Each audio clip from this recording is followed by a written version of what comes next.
I'm half tempted to try to eat her. Hi guys, Elizabeth Kwam with Engedi Grove. Click to subscribe to see more of our videos. Usually I'll say that I have never thought of picking up roadkill from the road before, except today was too tempting. My son likes to tie flies, and so I saw this. It is freshly dead from the road, and it's a girl pheasant. That's what it is. And she's got these poor girl, but she's got feathers that my son can use in his fly tying. She was just killed, so I felt pretty safe about it, and she also has some good breasts on her. I'm half tempted to try to eat her. So, some people eat roadkill. Some people do it out of necessity.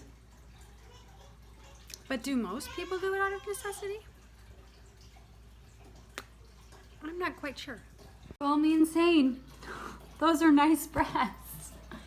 I'm going to skin her, and then I'm going to show you how to preserve the skin on the bird so that the feathers stay on the skin. When you see a bird dead on the road, your first thought is not to grab it. But if you have a son that ties flies, you think to yourself, there are some lovely feathers on that bird.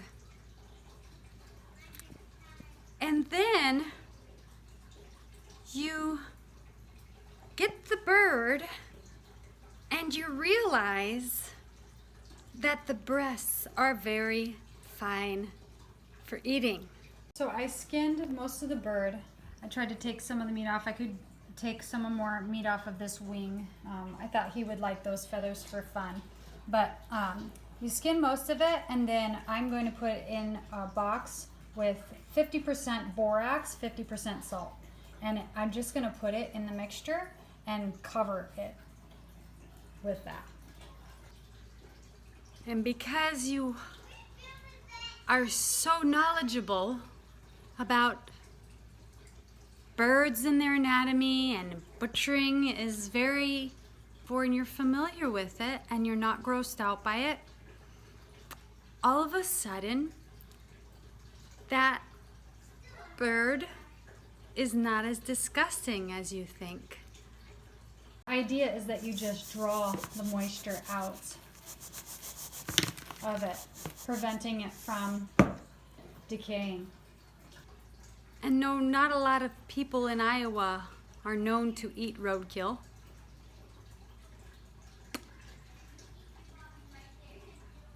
I bet the people that eat roadkill are pretty sure they know what roadkill is good to eat and what is not good to eat. All right, all done. I'm just gonna set it downstairs and forget about it for a while, and then get it out and see if it's all dried up and nice. So they're probably familiar with hunting and slaughtering animals. What do you think about eating roadkill? Daddy!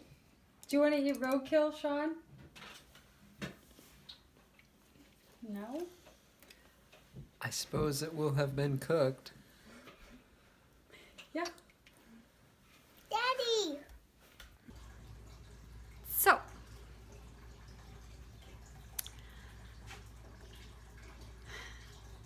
I think I'm gonna do it. See how much darker the pheasant is compared to the chicken. And I know that this bird did bleed out really well, so it's just the color of pheasant is darker. It's a darker meat than chicken is. I just hope that my friends, when they introduce me to someone new, that they don't say, "This is my friend Elizabeth. She eats roadkill." Instead, I'd prefer them to say, "This is my friend Elizabeth, and she has eaten roadkill." Here we go, and I'm gonna brush it with olive oil a little bit, and I'm gonna put it in the oven at 400 degrees once it warms up. I have a genuine curiosity on how this actually tastes, because I've never eaten pheasant. I did once. I ate pheasant one time, but it was freezer burnt. No. No what? No what? Hold it. You want to hold it. You always want to hold it. You always want to hold it. You want to see. You always want to see. I'm officially dedicating this video to my niece, Addie. She did say that she wanted to see more cooking videos. And I don't know what possessed me to tell a customer that came for a bunny to buy that I had picked up roadkill and I was going to eat it, prepare it for my family, but he told me that pheasant was very tasty with something citrusy. So I am going to prepare lemon pepper sauté with chicken as well because I don't have enough pheasant, and Brussels sprout mushrooms, and in maybe a coconut. I think I'm gonna do a coconut garlic cilantro sauce. Most of this is coconut cream. I emptied some of the water out of both of the containers, and I'm just gonna boil it down. You can use you can saute some garlic first and use fresh garlic, but I'm just using some garlic powder today. And a whole thing of cilantro. I'm using a little bit of lard in there. Well, a large bit of lard. And then I'm just gonna saute this. I'm gonna put a little bit of garlic and salt as well. Smells are delicious. And I have some scraps. When my kids eat a banana, and also I've got the peelings of the Brussels sprouts. And my rabbits love it. And they love to eat banana peel. They are goody. They're excited because they know I've got something yummy. Rolling.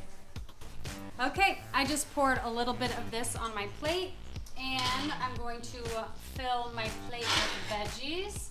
Don't care that it is combined. This is the Brussels sprouts, mushrooms, and onions are all sulfur-rich vegetables. So they are cancer-fighting, and they help you produce glutathione, which is an antioxidant in your body that every cell in your body could produce for you. And then I'll add the chicken sauté. Is that how you say it? Chicken? Pheasant sauté.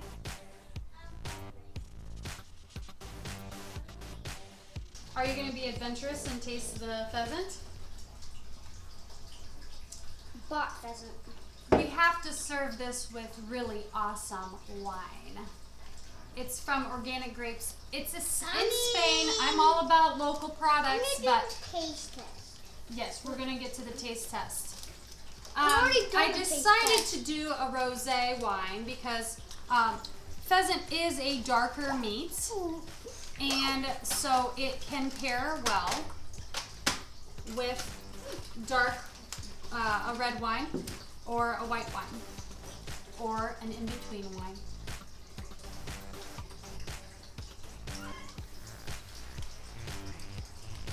That's pretty good. All right. I'm gonna taste it without dipping it in the sauce, but I'm gonna enjoy that sauce too. Can I try? Mm-hmm. You like chicken? You like chicken, Mom? That's yours. It's really delicious. It's really yummy. Let me try. I mean, it tastes like chicken, really. It does not taste like duck. Duck tastes different. Duck is good too, But there's definitely a duck has a duckier flavor, and it actually tastes more. It's even a darker meat than this. You like it? Let's dip it in the sauce. I love cilantro, lime, and I don't really mind it. I already dipped it in the sauce. Mommy, I already dipped it in the sauce. it's so good. The sauce is spicy. This was definitely a success.